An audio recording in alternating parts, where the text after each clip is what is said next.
La première fois que j'ai mis les pieds dans une salle d'escalade, c'était à la suite d'un pareil. On m'avait dit que je serais incapable de grimper une certaine voie d'une certaine cotation. Plein d'ego, mal placé, j'en croyais évidemment pas un mot. Pour moi, c'était une évidence, il suffisait de suivre le cheminement des prises, de tirer un peu fort, de ne surtout rien lâcher, et je finirais forcément par arriver en haut. J'étais tellement sûr de moi que j'acceptais de me tatouer échec au-dessus du genou si jamais je n'y arrivais pas. Mais en arrivant dans la salle et en voyant la voie, j'ai vite compris que les choses allaient être un petit peu plus compliquées que prévu. Les prises étaient non seulement minuscules, mais quasiment inexistantes. Évidemment que j'arrivais pas en haut. Vous croyez quoi? J'avais jamais grimpé de ma vie, j'allais pas y arriver. Mais pour être totalement honnête, j'ai même pas décollé. Je crois que j'ai pas réussi le premier mouvement. Je m'en souviens très bien, parce que je l'ai refaite plus tard. Mais c'était une sorte de croisée hyper complexe, avec deux prises de merde. T'avais une seule prise de pied qu'il fallait faire en quart externe sur un vieux graton tout pourri. J'ai pas décollé. Et évidemment, à l'époque, j'avais aucune idée de ce qu'il fallait faire. Aucune idée. Pour moi, c'était juste des minuscules prises très très loin les unes des autres. Et je crois qu'au bout de 2 minutes, à peine, j'abandonnais. Pour moi, elle était impossible. En voyant ensuite des petites meufs se balader dedans, tranquillement, mon ego, qui souhaitait garder une certaine contenance, m'a lâché. Oh, t'inquiète pas, il te manque juste la technique. Ça y est, le mot était lâché. Mais bien que je vienne à mes dépens de comprendre que l'escalade revêtait une partie technique importante, j'avais absolument aucune idée de ce qui se cachait derrière ce mot. Quelques mois plus tard, ayant décidé de me mettre assez sérieusement à la grimpe, je savais que si je voulais progresser de manière optimum, je devrais me focaliser sur l'apprentissage technique. Ce qui s'est avéré un peu plus compliqué que ce que je pensais.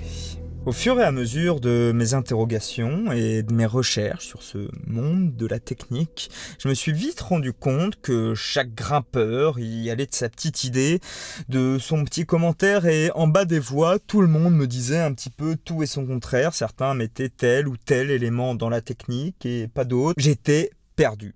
Donc, vu que c'était complètement flou, j'ai décidé de ne pas laisser tomber parce que vraiment je voulais progresser. Et je me suis mis à lire des bouquins. En lisant ces bouquins, j'ai finalement réussi à dégager 3 grands axes du monde de la technique et de l'apprentissage qui en découlent. 3 grands principes, grandes familles de ces divers éléments, et c'est ce que je vous propose de voir aujourd'hui. Prendre simplement le temps de faire un tour d'horizon et de passer en revue les 3 grands piliers de l'apprentissage technique.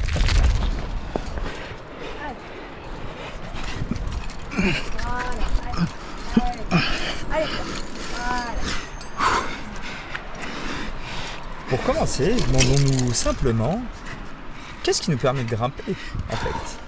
C'est quoi le fondement même de l'escalade? Alors, si on simplifie les choses vraiment au maximum, ce serait simplement évoluer de prise en prise pour arriver en haut de la voie. Donc, commençons par la base, les prises. Perso, lorsque j'ai voulu démarrer l'apprentissage de la technique, je pensais vraiment qu'il y avait une sorte de grand secret, que les gens me cachaient, de mouvements, de skills cachés, et que dès que j'aurais découvert ça, je serais trop chaud, mais je pensais pas aux prises. Pour moi, les prises, il suffisait de tirer dessus, quoi, et à un moment, tu devenais très très fort des mains, et tu pouvais passer les prises. Je pensais vraiment pas qu'il y avait de techniques particulières au fait d'attraper des trucs. Ça paraît très con aujourd'hui, mais c'est vraiment ce que je pensais à l'époque. J'ai heureusement vite compris que la réalité est bien plus complexe, et c'est ce qui nous donnera donc notre premier grand principe de la technique, vous l'aurez compris, la gestion des prises. Aujourd'hui, je vois plus les voies comme un casse-tête qu'il faudrait réussir à résoudre par le bon enchaînement de mouvements entre chaque prise. Et vous imaginez pas ce qu'on pourrait dire sur ces dernières. On peut évidemment séparer la gestion des prises de main, des prises de pied, les différents types qu'on peut rencontrer, les différentes préhensions. comme vous vous en doutez, on n'en parlera malheureusement pas aujourd'hui. Si je devais rentrer dans le détail de chaque élément dont je vais parler dans cette vidéo, elle durerait 15-20 heures, j'en sais rien. Donc voyez vraiment cette vidéo, et c'est sûrement dans le titre d'ailleurs, comme une introduction à l'apprentissage de la technique, histoire que vous puissiez voir un petit peu plus clair là-dedans et commencer à avoir une idée d'où est-ce que ça pourrait être intéressant d'investir votre énergie. Mais rassurez-vous, on reviendra évidemment sur chaque point que je vais aborder, survoler là, dans une vidéo qui sera dédiée. Donc ouais, même sur quelque chose d'aussi intuitif qu'une prise de main, nos meilleurs amis, on les aime, nos prises de main, il y a quand même un paquet de choses à dire. Et là, comme ça, est-ce que vous arrivez à compter le nombre de types de prises de main différentes qu'on peut rencontrer? Venez me le dire en commentaire, histoire de voir si vous avez les bases.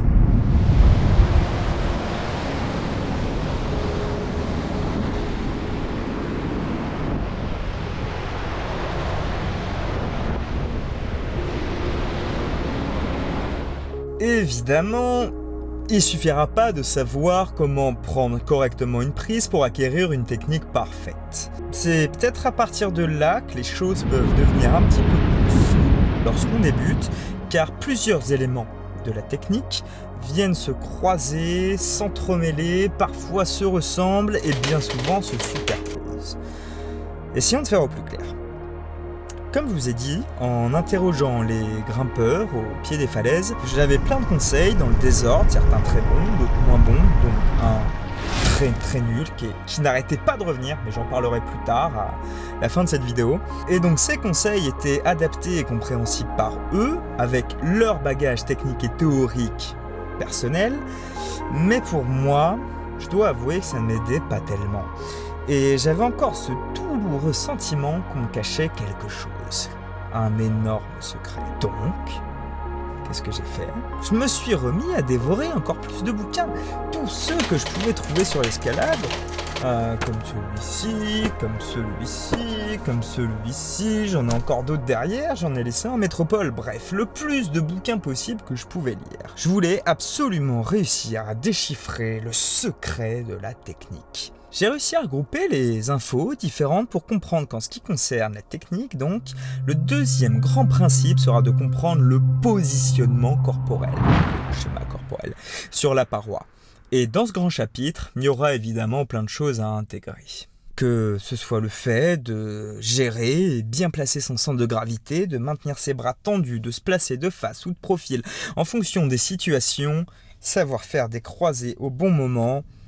Bref, encore une fois, un paquet de choses à travailler afin d'améliorer sa technique. Mais pourtant, même après avoir découvert tout ça, j'arrivais pas à me sentir pleinement satisfait. J'avais beau essayer d'appliquer ce que j'apprenais sur la falaise, les résultats n'étaient pas vraiment au rendez-vous. Je stagnais, et stagnais, et stagnais. Je lisais plein de bouquins, je posais plein de questions, mais mon niveau n'évoluait pas. Je me retrouvais bloqué. J'ai évolué, mais un tout petit peu. Resté bloqué à ce plateau sans voir de réelle progression. Pour moi, c'était évident. Il me manquait encore quelque chose.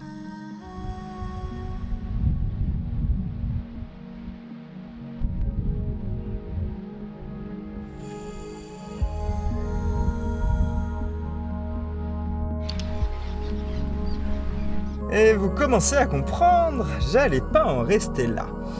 Donc j'ai continué de poser des questions aux grimpeurs, continué de feuilleter des bouquins, et j'ai compris qu'on pouvait assez souvent avoir tendance à confondre la tactique et la technique en escalade. Particulièrement dans le point que je vais aborder à présent, le rythme. J'ai dit un peu plus tôt que je voyais l'escalade comme un casse-tête, mais si je dois être honnête, je la vois plutôt maintenant comme une partition.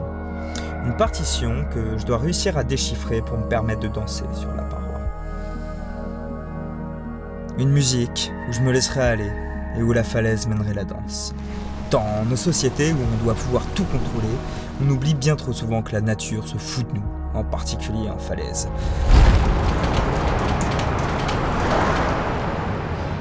Il n'y a rien à lui imposer. La voie, elle se fiche éperdument qu'on arrive ou pas à son sommet. C'est à nous de savoir nous adapter. Donc, pour finir sur le rythme à aborder, et encore une fois, bien qu'il y ait pas mal d'éléments tactiques qui puissent venir ici, il s'agira surtout de savoir s'il faut grimper de manière statique ou y aller de manière dynamique. On pourrait penser qu'il s'agit d'une simple préférence personnelle ou de style de grimpe en fonction de tel ou tel grimpeur, mais encore une fois, la réalité est un petit peu plus complexe.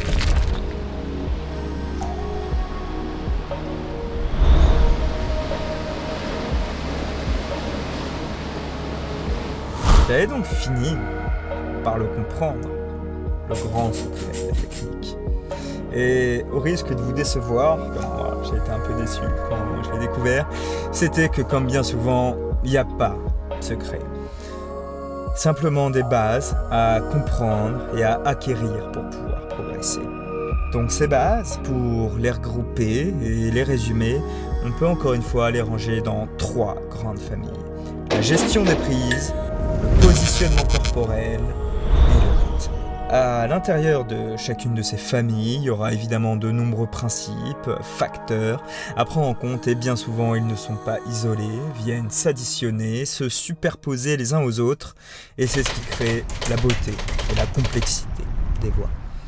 Par exemple, on grimpera de profil plus de manière dynamique dans un certain type de voie avec certaines prises de main et prises de pied, enfin vous voyez ce que je veux dire ?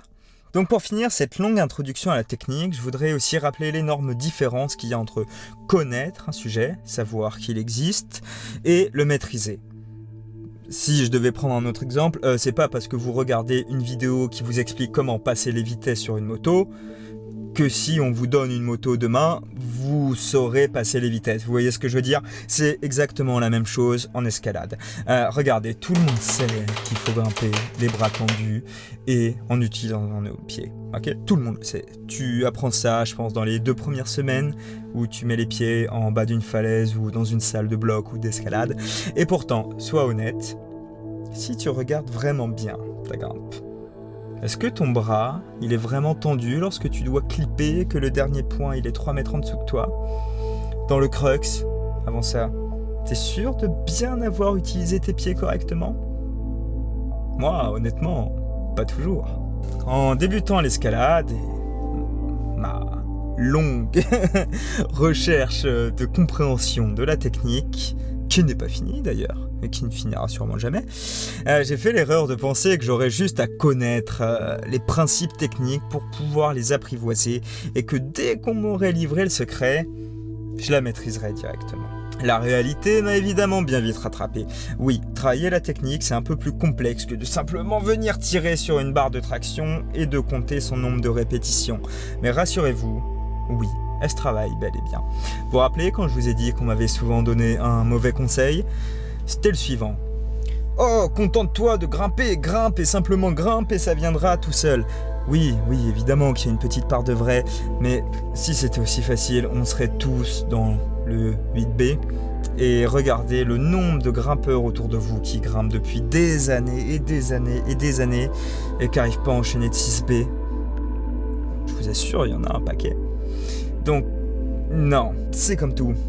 Il faut travailler. Je veux dire, je fais de la guitare un petit peu. J'ai essayé d'apprendre un petit peu le solfège. Je suis toujours une quiche, ça fait 10 ans que j'en fais. Il n'y a pas de secret, je l'ai pas bossé. Pourtant, je connais un peu les principes. Pourtant, j'ai continué un peu de faire la guitare. Vous voyez ce que je veux dire ? Enfin bref, encore une fois, on aura l'occasion de parler de tout ça dans d'autres vidéos, dans beaucoup d'autres vidéos. Donc, abonnez-vous les gars. Et puis, vous imaginez même pas à quel point ça donne la force quand je me retrouve devant une caméra dans mon van et que je me sens un peu seul et que des fois je me demande pourquoi je fais ça. Donc lâchez un like, même si c'est très youtubesque, et surtout venez discuter avec moi en commentaire, j'ai hâte d'avoir votre avis là-dessus. Et surtout, éclatez-vous.